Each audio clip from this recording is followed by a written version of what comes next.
Good morning children. आज की कक्षा में हम बाल महाभारत यानी उपवाचक पाठ है ये पढ़ेंगे। जो पिछली कक्षा में हमने इसका विवरण स्टार्ट किया था। तो अब इस बाल महाभारत के लिखने वाले कौन है? महर्षि व्यास जी हैं। कौन है? महर्षि व्यास। तो इसके रचयिता कौन है? रचयिता यानी महर्षि व्यास जी हैं। बचपन से कौरव पांडवों को ईर्ष्या और शत्रुत्व की भावना से देखते थे, यानी कौरव पांडवों को शत्रुत्व की भावना दुश्मनी से देखते थे। बचपन से उनसे जलसी थी, जलते थे वो। उन्होंने कई बार पांडवों को मारने का भी प्रयत्न किया, जिसमें वो विफल हुए, यानी वो फेल हो गए। पांडवों को लाक्षागृह में जलाने का प्रयत्न, कपट द्यूत क्रीड़ा में हराना, यानी द्रौपदी को निर्वस्त्र करने को उद्युक्त होना, ये सारी चीजें इसमें हैं।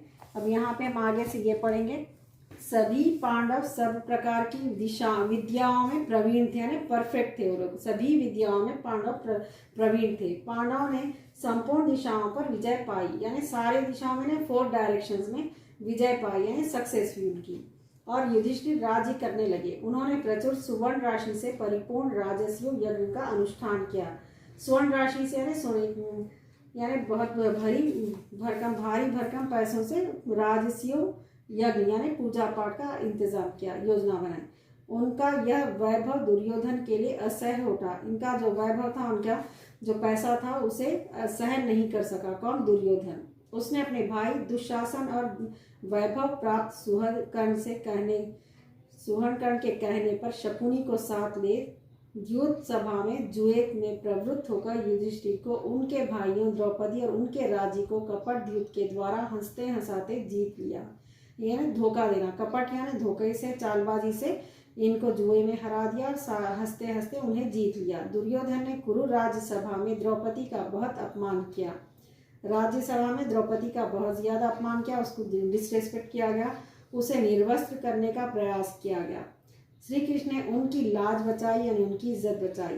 तत्पश्चात यानी कुछ देर बाद द्रौपदी सभी लोगों को श्राप देने ही वाली थी, यानी श्राप देना ने बददुआ देना, उनका बुरा होने के लिए दुआ देना। परंतु गांधारी ने आकर ऐसा होने से रोक दिया। गांधारी कौन है?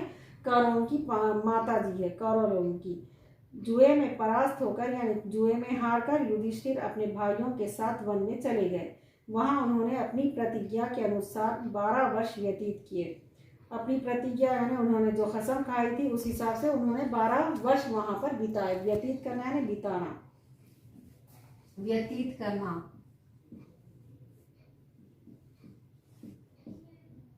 व्यतीत करना है बिताना।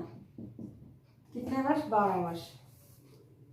वे मन में भी पहले ही की भांति प्रतिदिन बहुसंख्यक ब्राह्मणों को भोजन कराते थे। बहुसंख्यक यानी बहुत ज्यादा संख्या में बहुत ज्यादा लोगों को भोजन कराते थे। प्रतिदिन यानी हर दिन इतने ब्राह्मणों का भोजन कराना बहुत बड़ी बात होती थी।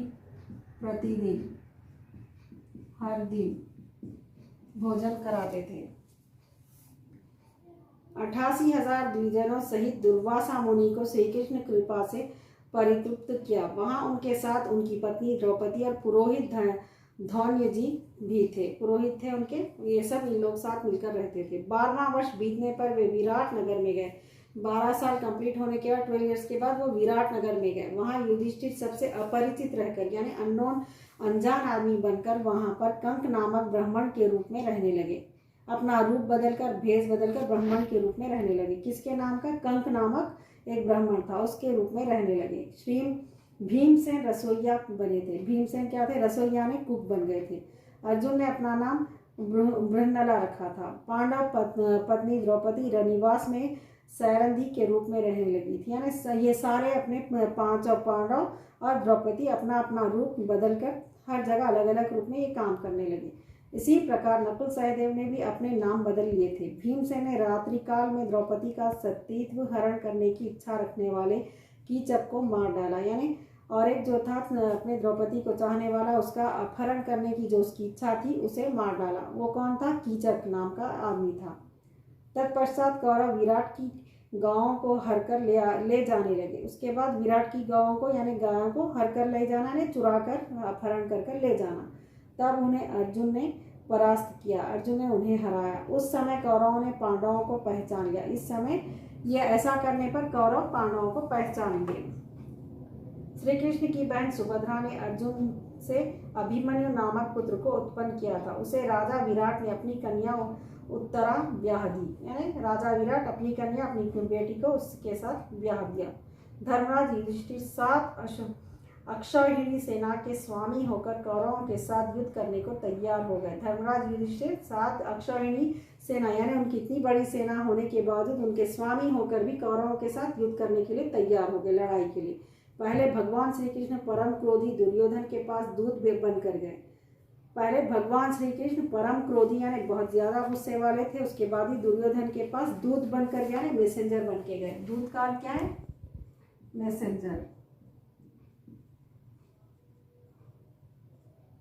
किसके पास गए ये? दूत बनकर दुर्योधन के पास। उन्होंने 11 अक्षौहिणी सेना के स्वामी राजा दुर्योधन से कहा, राजन तुम युधिष्ठिर को आधा राज्य दे दो या उन्हें 5 ही गांव अर्पित कर दो, नहीं तो उनके साथ युद्ध करो। क्या कहने लगे? आधा राज्य दो या नहीं तो कम से कम 5 गांव ही अर्पित कर दो, नहीं तो उनके साथ युद्ध करो। तो ये शर्त थी। श्री कृष्ण की बात सुनकर दुर्योधन ने कहा, मैं तुम्हें सुई की नोक के बराबर भी भूमि नहीं दूंगा, हाँ उनसे युद्ध अवश्य करूंगा। श्री कृष्ण की बात सुनकर दुर्योधन ने क्या कहा? मैं उन्हें सुई की नोक के बराबर भी भूमि नहीं दूंगा और उनके साथ मैं युद्ध अवश्य करूंगा, यानी जरूर करूंगा। ऐसा कहकर वह भगवान श्री कृष्ण को बंदी बनाने के लिए उद्यत हो गया।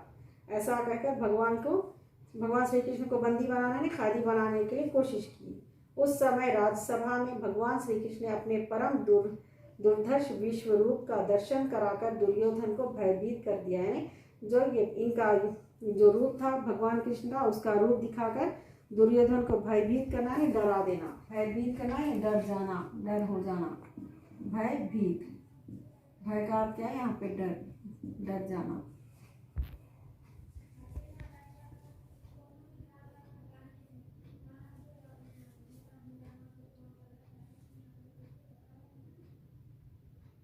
इसमें यहाँ पे युधिष्ठिर लिखिए आप नामों के प्रैक्टिस के लिए।